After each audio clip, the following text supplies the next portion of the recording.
नमस्कार दोस्तों। आज अपने 12वीं क्लास का एक चैप्टर है यात्रियों की नजरिए। इस पाठ के बारे में थोड़ा अध्ययन करेंगे। देखते हैं कि इस पाठ में क्या लिखा हुआ है और ऐसा क्या है। इसमें क्या था, देखो पाठ का नाम से आपको याद दिखाई दे रहा है, यात्रियों के नजरिए। इससे पता चल रहा होगा मतलब कि अपने भारत देश के अंदर ऐसे विद्वान जिन्होंने भारत के अंदर यात्राएं की और यात्रा करने के बाद उन्होंने मतलब कि जो चीज अपने भारत देश में देखी उसका उन्होंने अपने यात्रा वृत्तांत में भी लिखा था। मतलब कि जो उन्होंने ग्रंथ वगैरह रचनाएं जो भी कुछ भी लिखा होगा उसके अंदर उन्होंने क्या किया दोस्तों, अपने भारत देश के बारे में लिखा था। ठीक, इसके अंदर ऐसे वो तीन विद्वान हैं जो अंग्रेजी हैं। ठीक, अपने भारत देश से आए थे और अपने भारत देश में आए थे। अपने इसके अंदर ये भी देखेंगे कि अपने भारत देश के प्रति उनकी रुचि कैसे पैदा हुई, मतलब कि वो भारत ही क्यों आना चाह रहे थे। मतलब भारत में ऐसा क्या था, जैसे पहले कहा जाता है कि भारत अपना जो देश है वो एक सोने की चिड़िया है। ठीक, लेकिन आज नहीं है, आज कलयुग का समय है तो ऐसा नहीं है। तो उन तीन विद्वानों के बारे में अपने अध्ययन करेंगे।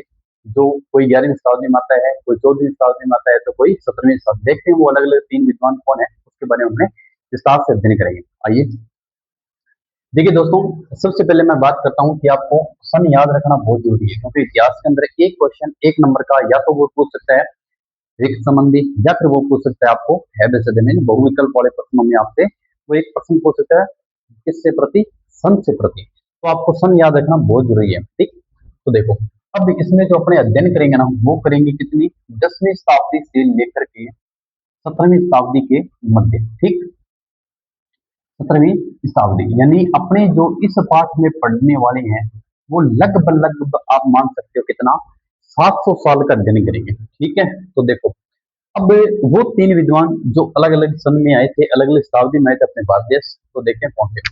सबसे पहले आपको याद रखना है दोस्तों क्या, 11, फिर आपको याद रखना है 14, फिर आपको याद रखना है क्या, 17। ठीक, 17वीं शताब्दी में लिख देता हूँ पूरा। ठीक है, देखिए दोस्तों इसके अंदर क्या है, सबसे पहले तो आपको ये सन याद रखने हैं कि 11वीं शताब्दी में कौन आता है, 14वीं शताब्दी में कौन आता है और 17वीं शताब्दी में कौन आता है। देखिए आपको याद रखना है 11, 14, 17 और 17 में खतरा। ठीक, 11, 14, 17 या फिर आप ऐसे याद कर सकते हो 11, 11 के अंदर तीन ऐड किए 14 और 14 में तीन ऐड किए 17, 11, 14, 17, 11, 14, 17। अब उन तीन विद्वानों के नाम भी याद रखने हैं। वे अपने सीक्वेंस में सन तो देख लिए कौन सी किस शताब्दी में कौन सा विद्वान आया था। तो ये क्या थे, 11वीं शताब्दी में कौन आता है, 14वीं शताब्दी में कौन आता है, 17वीं में कौन आता है, ये चीजें अपने याद कर लिए। लेकिन वो तीन विद्वान उनके भी नाम याद रखने हैं भाई, उनको भी सीक्वेंस में याद रखना तब भी आपका बैठेगा एक साथ। ठीक है, देखिए हिंदी वर्णमाला के अंदर क्या होता है, सबसे पहले क्या आता है, ए आता है, उसके बाद में ई आता है ना, ए के बाद में ई फिर बै। आपको ये एक शब्द है ये याद रखना है अईब, यानी हिंदी वर्णमाला में पहले ई आता है, ए आता है, फिर ई आता है, फिर बै आता है। मतलब जैसे ए, मैं वर्णमाला की बात नहीं कर रहा, मतलब हिंदी वर्णमाला में एक शब्दों के मतलब सीक्वेंस किया है, ए फिर ई फिर लास्ट में क्या आता है, बै आता है। तो आप इन तीनों वर्णों को क्या करो, यहाँ लिख दो, ए लिख दो इसके नीचे, यहाँ लिख दो ई और यहाँ लिख दो बै। ठीक, ये अपने विद्वान थे कौन है, अईब अईब अईब, आप याद रखो अईब अईब। ठीक, इन तीनों विद्वानों के नाम, अब नाम यहाँ से निकालते हैं अपने। ऐसे 11वीं शताब्दी में कौन आता है दोस्तों, तो अल ब्रूनी आता है। कौन आता है, अल बिरूनी। ठीक, ये विद्वान आया था किस शताब्दी में, 11वीं शताब्दी में। कौन था, अल बिरूनी। अब आता है 14वीं शताब्दी में कौन आता है, इब्न बतूता। कौन आता है दोस्तों, इब्न बतूता। आप मेरे साथ के साथ लिख सकते हो, इब्न बतूता। ये विद्वान आया था कब, 14वीं शताब्दी में। अब आता है 17वीं शताब्दी। तो 17वीं शताब्दी में अपने देखते हैं दोस्तों कौन आया था, बर्नियर। कौन आया था, बर्नियर। लिखिए आप भी साथ में, क्या लिखोगे, बर्नियर। इसका पूरा नाम अगर देखें तो फ्रांसवा बर्नियर था। ठीक है, पूरा नाम देखें तो क्या था, फ्रांसवा बर्नियर। अब आप कहोगे सब ठीक है यहाँ तक तो भाई हमने 11वीं शताब्दी पढ़ी, अईब भी याद किया, ठीक है, 11, 14, 17 भी याद किया, ठीक है यहाँ तक तो। अल ब्रूनी आता है 11वीं शताब्दी, लेकिन कहाँ से आया था, सबसे बड़ा इंपॉर्टेंट क्वेश्चन ये उठता है सर आया कहाँ से था। ये देखो ये अलग अलग विद्वान है, अलग अलग देश से आते हैं। अल ब्रूनी जो आया था ना वो आया था कहाँ से, उज्बेकिस्तान से, उज्बेकिस्तान। ये आदमी आता है कहाँ से, यहाँ से। ठीक, उज्बेकिस्तान से। ठीक, उसके बाद में इब्न बतूता जो है ना दोस्तों, वो कहाँ से आता है, वो आता है मोरक्को से। कहाँ से आता है, मोरक्को से आता है। और ये मोरक्को जो है ना, ये कहाँ पड़ता है पता है क्या? ये पड़ता है दोस्तों अपने अफ्रीका महाद्वीप में। ठीक, अफ्रीका महाद्वीप है ना, वहां पड़ता है ये अफ्रीका महाद्वीप। रुको रे, अफ्रीका महाद्वीप। ठीक, यहाँ से कौन आता है? मोरक्को कहाँ पड़ता है? अफ्रीका महाद्वीप में। और यहाँ से कौन आता है? Ibn Battuta. अब आता है बर्नियर। बर्नियर कहाँ से आता है? बर्नियर आता है दोस्तों फ्रांस से। कहाँ से आता है?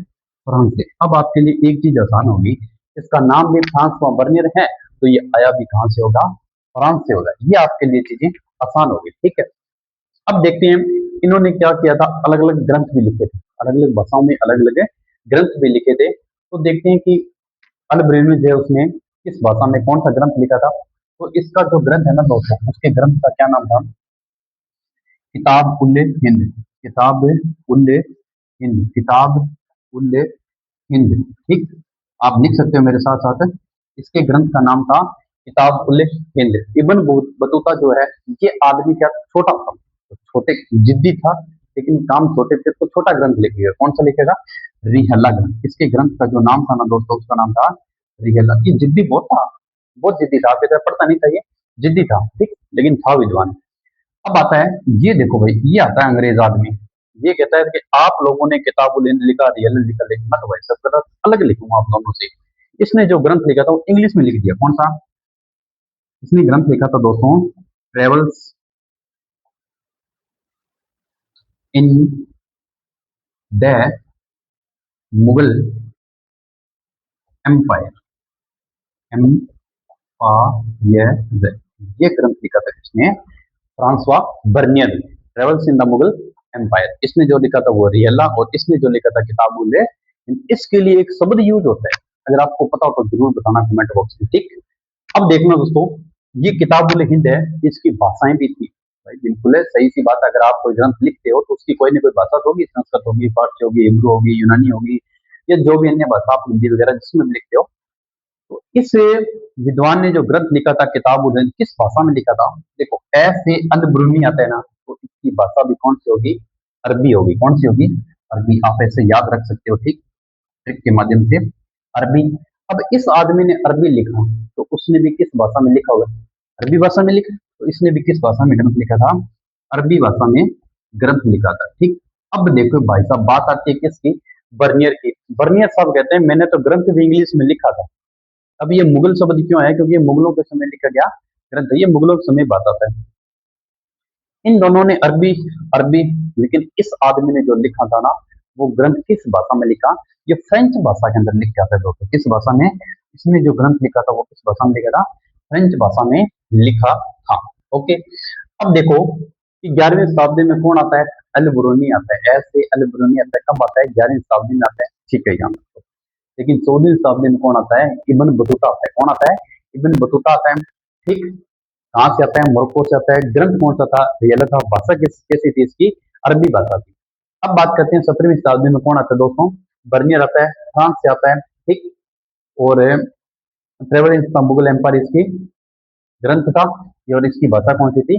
फ्रेंच इसकी भाषा थी। अब अपने देखते हैं कि भाई भारत की तरफ ये लोग क्यों आए थे, मतलब ऐसा क्या कारण, प्रमुख कारण रहे थे कि इन लोगों ने भारत की ओर यात्राएं की। तो देखते हैं इनका प्रमुख कारण क्या था। अभी तक आपको याद हुआ ये 11, 14, 17 अईब, फिर बादशाह अल ब्रूनी, इब्न बतूता, बर्नियर है। कहाँ से? उज्बेकिस्तान से। ये कहाँ से? मोरक्को से। वो कहाँ से आता है? फ्रांस से आता है। इसके ग्रंथ का नाम था किताबुल हिंद। इसके ग्रंथ का नाम था हियला। उसके ग्रंथ का नाम था travels in the Mughal empire. इसकी भाषा कौन सी थी? अरबी थी। इसकी भाषा कौन सी थी? अरबी थी। और वो सबसे अलग ही काम करता था, अलग ग्रंथ लिखता था। उसने भाषा भी कौन सी लिखी? फ्रेंच भाषा के अंदर ग्रंथ लिखा था। अब देखना दोस्तों, अब अपने देखते हैं इसके अंदर कि इन लोगों ने भारत की ओर यात्राएं तो की, लेकिन क्या प्रमुख कारण रहे थे वो, उन कारणों के ऊपर बात करते हैं। ठीक, देखो अपने लिख सकते हैं यहाँ पे कि यात्रा करने के प्रमुख कारण। ठीक, पूछ सकता है भाई, बिल्कुल पूछ सकता है कि इन जो तीन आदमी जो विद्वान थे, ये आए थे अपने भारत देश में, ऐसा क्या कारण रहा था? ठीक है, प्रमुख कारण देखो, इन कारणों के अंदर अपने क्या लिख सकते हैं दोस्तों? सबसे पहले आज मान लीजिए अपने भारत देश के जो निवासी हैं वो देख रहे हैं अपने फॉरेन कंट्री यानी बाहर जा रहे हैं, जैसे मान लीजिए पैसा कमाने के लिए, कार्य की तलाश में। तो ये भी उस समय अपने भारत देश में आए थे, तो किसके लिए आए थे? कार्य की तलाश में आए थे। क्यों? क्योंकि उस समय भारत के अंदर पैसा ज्यादा था, मतलब कि राजा महाराजाओं का समय था, तो उनके पास में धन दौलत काफी मात्रा में थी। तो आज का समय जो है ना, आप एक प्रकार से ऐसे मान लो कि प्राचीन समय के अंदर भारत की करेंसी ना फॉरेन की करेंसी के बराबर था। आज अपने भारत के जो निवासी लोग हैं वो अपने भारत देश से बाहर जा रहे हैं, किसके लिए जा रहे हैं? कार्य की तलाश में। तो पहला प्रमुख बिंदु क्या लिख सकते हो आप इसके अंदर? कि कार्य की तलाश में। ठीक, इसकी तलाश में, कार्य की तलाश में, कार्य की तलाश में, मतलब कि अपने भारत के निवासी भी जा रहे हैं, तो ये जो विद्वान लोग थे वो आए थे किसकी तलाश में थे? कार्य की तलाश से में अपने भारत देश से आए थे। दूसरा इसके अंदर दोस्तों, अगर मान लीजिए अपने भारत के अंदर प्राकृतिक आपदाएं जैसे बाढ़ आ जाए, भूकंप आ जाए, या फिर कुछ तूफान वगैरह ऐसा आ जाए जिससे बच पाना अपने लिए मुश्किल हो, तो अपने क्या करेंगे? अपने देश को छोड़ करके किसी दूसरे देश में चले जाएंगे जहां अपने को सुरक्षित रखा जाएगा। ये भी क्या करते थे दोस्तों? प्राकृतिक आपदाओं से बचने के लिए अपने भारत देश की ओर क्या करते थे? प्रस्थान करते थे। तो दूसरा अपने इसके अंदर कारण लिख सकते हैं, प्राकृतिक आपदाओं से बचाव के लिए। ठीक, प्राकृतिक प्राकृतिक आपदाओं आपदाओं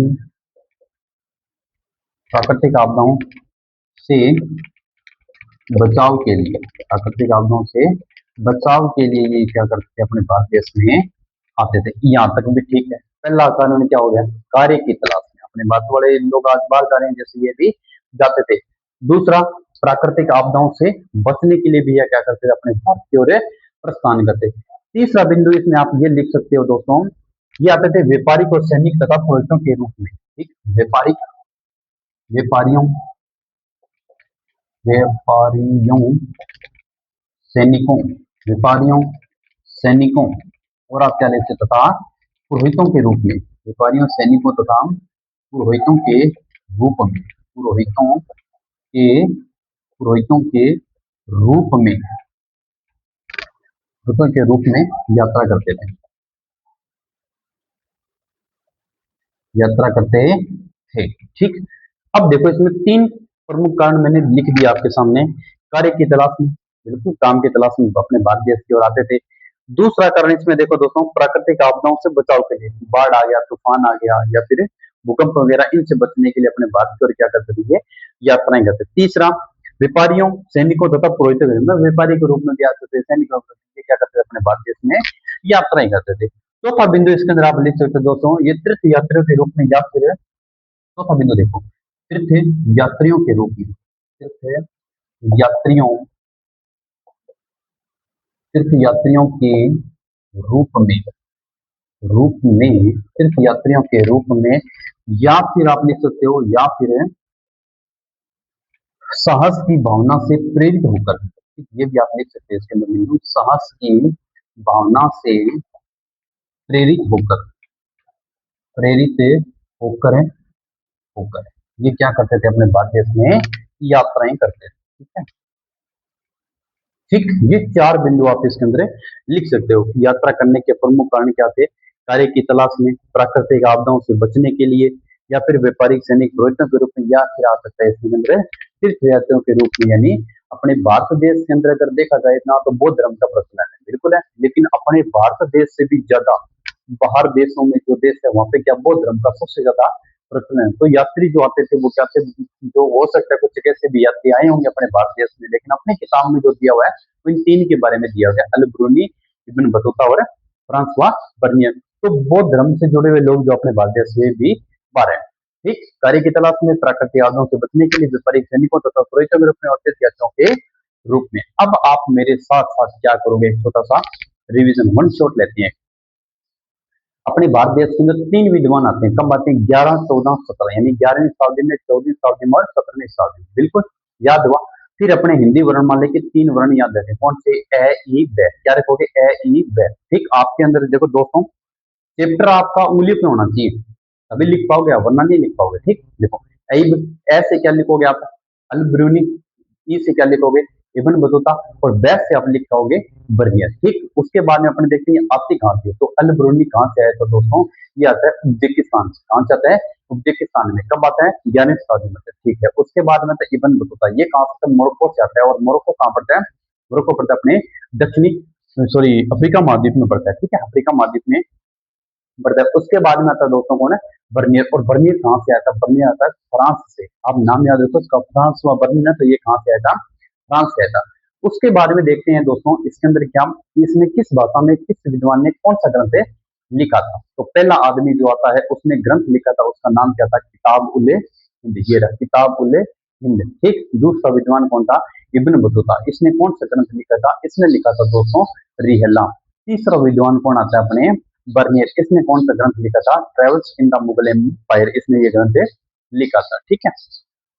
उसके बाद में आते हैं इनकी भाषाएं। तो 11वीं शताब्दी में अल ब्रूनी जो आया था, कहाँ से आया था? अफगानिस्तान सॉरी उज्बेकिस्तान से आता है। और इसने ग्रंथ जो लिखा था वो कौन सा था? अरबी भाषा में लिखा था। इब्न बतूता ने जो ग्रंथ लिखा था वो कौन सा लिखा था? अरबी भाषा में लिखा था, रियला। और 17वीं शताब्दी में travels in the Mughal empire जो ग्रंथ लिखा था वो किस भाषा में लिखा गया था? फ्रेंच भाषा में लिखा गया था। अब पूछा जा सकता है अपने भारत के अंदर यात्रा करने के प्रमुख कारण क्या थे? तो पहला लिख सकते हो आप क्या? कार्य की तलाश में। आप शब्द पकड़ो किससे? कार्य की तलाश में। दूसरा शब्द आप क्या पकड़ोगे? प्राकृतिक आपदाओं। पहला कार्य, दूसरा प्राकृतिक आपदाओं, तीसरा आप क्या लिखोगे? तीन शब्द होंगे, व्यापारियों के रूप में, सैनिकों के रूप में, या फिर पुरोहितों के रूप में भी अपने भारत देश में ये क्या करते थे? यात्राएं करने आते थे। चौथा इसमें आप याद रखोगे तीर्थ यात्रियों के रूप में, या फिर आप लिख देते हो साहस की भावना से प्रेरित होकर अपने भारत देश में ये क्या करते थे? यात्राएं करते थे, ठीक है। अब देखो दोस्तों अपने इसके अंदर देखते हैं आगे क्या हम, कि अल ब्रूनी के बारे में इसका देखते हैं जीवन परिचय, क्या था, क्यों था, कैसे था, कहाँ से आया था यात्री, और किस देश में इसका जन्म होता है, कहाँ तक इसने शिक्षा प्राप्त कर रखी थी, ठीक है। अब देखते हैं अपने आगे।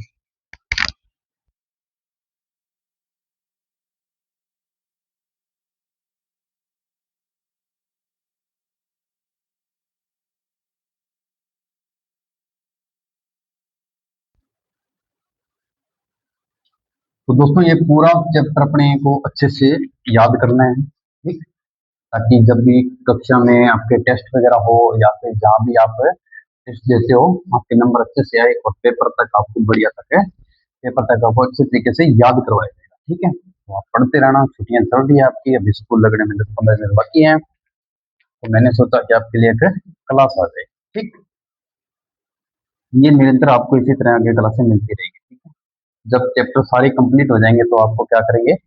एमसीक्यू भी करवाया जाएगा, ठीक है, पेपर हल ये करवाए जाएंगे पुराने, और इसी के साथ में आपको क्वेश्चन भी करवाए जाएंगे, और क्वेश्चन के साथ में आपको पेपर भी तैयार करके दिया जाएगा कि किस प्रकार कौन सा पेपर हल करना है, ओके।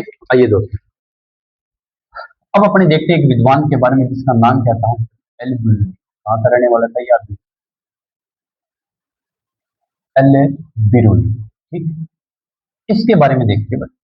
देखो एल ब्रूनी जो अपने भारत देश में आता है 11वीं शताब्दी में आता है, ठीक, 1114 याद है, 11वीं शताब्दी में आता है। इसका जन्म जो होता है वो कहाँ था दोस्तों?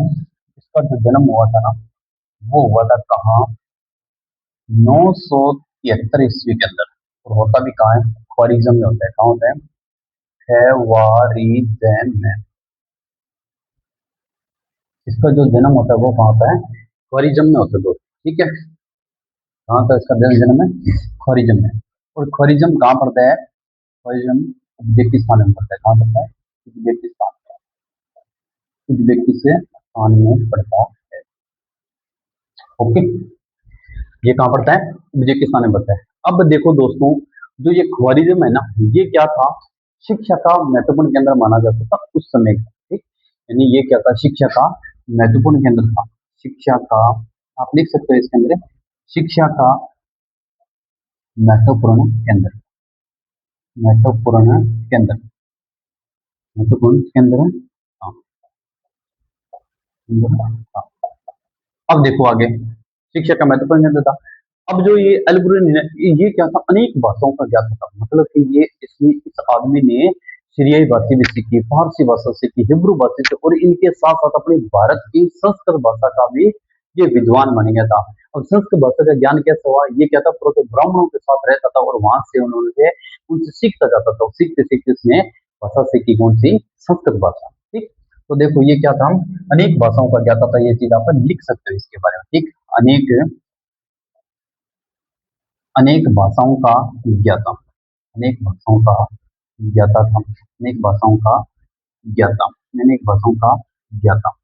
ठीक। अब आप इसके साथ ज्ञाता था, इसके साथ ये भी लिख सकते हो जैसे में कि कौन कौन सी भाषाएं ऐसी थी जिसके बारे में इसको ज्ञान था। तो लिख लेना आप सीरियाई भाषा एक तो, ठीक, सीरियाई, फारसी, ठीक, फारसी के साथ साथ इसमें हिब्रू भाषा का भी इसको ज्ञान था, हिब्रू, ठीक, हिब्रू के साथ में तथा अपनी एक और भाषा देख लो कौन सी, संस्कृत भाषा, इसके बारे में इसको क्या था, ज्ञान था। ठीक, अनेक भाषाओं ज्ञाता था, सीरियाई, फारसी, हिब्रू और संस्कृत भाषा के भी इसको क्या था दोस्तों, ज्ञान था। अब एक बात बताओ, इसके साथ में एक घटना घटती है, भाई ये भारत देश कैसे आया था, मतलब अपने देश से विद्यार्थी स्थान से ये कहाँ चला जाता है, गजनवी जाता है, कैसे जाता है।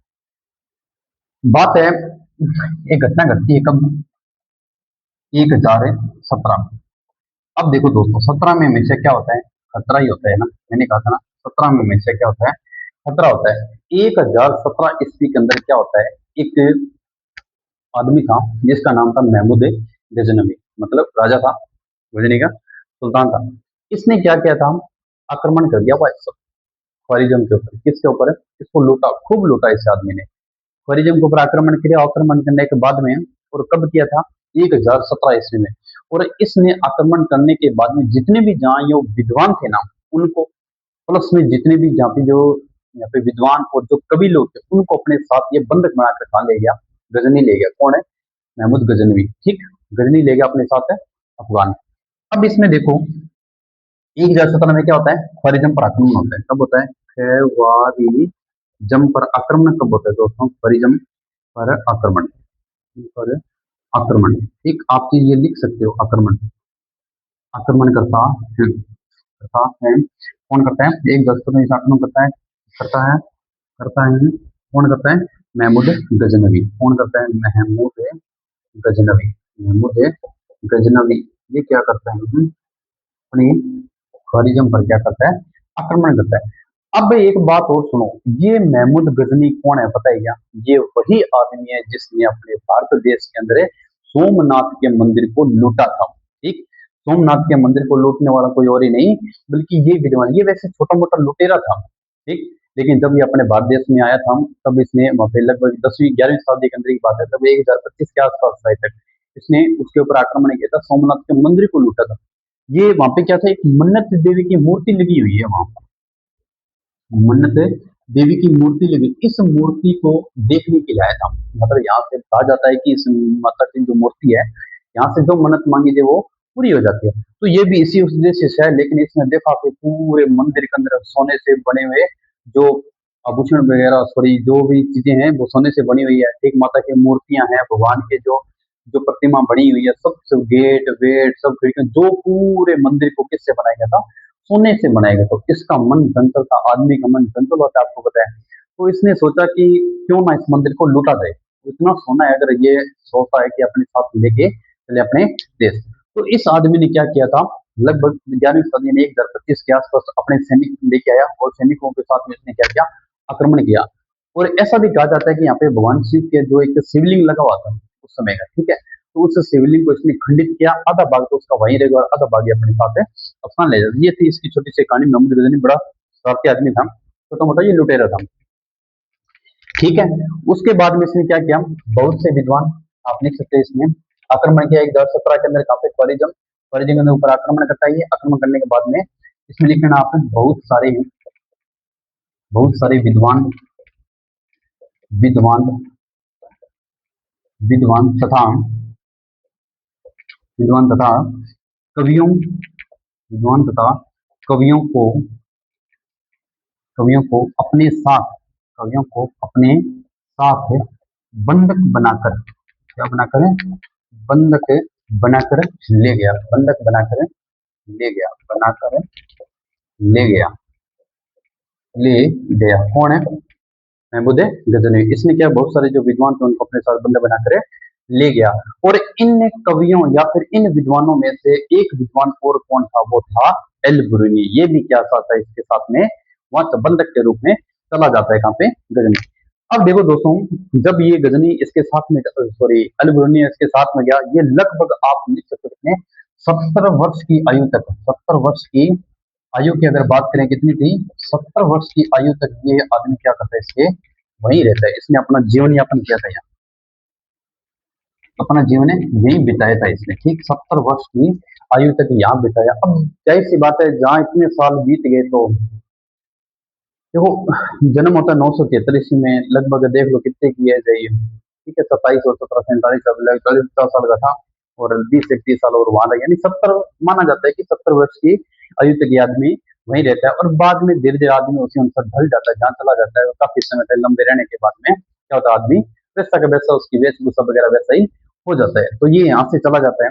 अब देखते हैं एल ब्रूनी का कि भारत के प्रति उसकी रुचि कैसे पैदा हुई, मतलब अल ब्रूनी जो था वो भारत की तरफ कैसे आकर्षित हुआ, इसका अध्ययन करेंगे अपने अगली वीडियो में। ठीक, आज के लिए इतना काफी, धन्यवाद।